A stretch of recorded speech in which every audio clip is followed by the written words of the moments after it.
Hey guys and gals, Wesley Strader here, and as you can see, I am a Jackson Kayak Coosa HD. This is actually the boat that I have, and one of the great things about these kayaks is everybody knows I love to fish shallow water.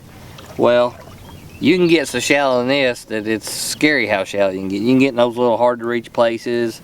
You know, fishing shallow, one of my favorite things to do is to fish a balsa wood plug, square bill, or this is one of my new favorites. This is called a flat P, and even though it's flat, it's got a round bill, it deflects as good as a square bill does off these stumps and off these trees. It's one of my new favorite lures from PH Custom Lures, and man, you can deflect this off these stumps, and it's got a real wide wobble for a balsa wood plug, but it's 3/8 inches thick instead of a 1/4 inch thick, so it's got some kick to it. It's got a real wide wobble.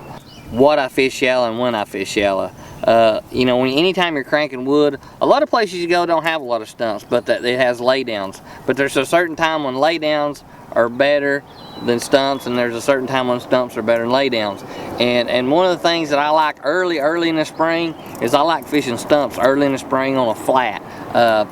A lot of fish will pull up out of that deep water and they like to get by a stump, and they warm, they sun. It's just like a dog. I talk about it all the time about a dog getting out on a cold day. He lays out in the yard and gets in the sun. That's the warmest place, you know, the warmest place there is. So bass are no different. When they're coming out of their winter haunts, they want to get up next to something that's radiating some heat, and it warms them up. So stumps are a little bit better than laydowns. And then after that, they kind of migrate to laydowns. Laydowns are more of a later spring deal for me, and then on through the summer. And then a lot of times in the fall, the stumps become a major player in the fall, because you'll go back on these flats and back to these creeks, and you'll have stumps on those flats. And then, as everybody knows, in the fall of the year, your shad migrate back into these creeks. Plus, you have the little shad that have matured from being hatched in the spring. They're up about maybe an inch and a half, maybe even 2 inches, and that's when this plug comes into play. You deflect that off those stumps and any kind of wood, but stumps seem to be a big player in the fall of the year, especially on the Tennessee River. They're drawing the water down. Most of your laydowns are coming out of the water, and all your original stumps that were up on the flats are still in the water. You know when I'm fishing this plug, you know, everybody's like, oh, what color you throw, what color you throw. There's really basically about 4 colors that I throw.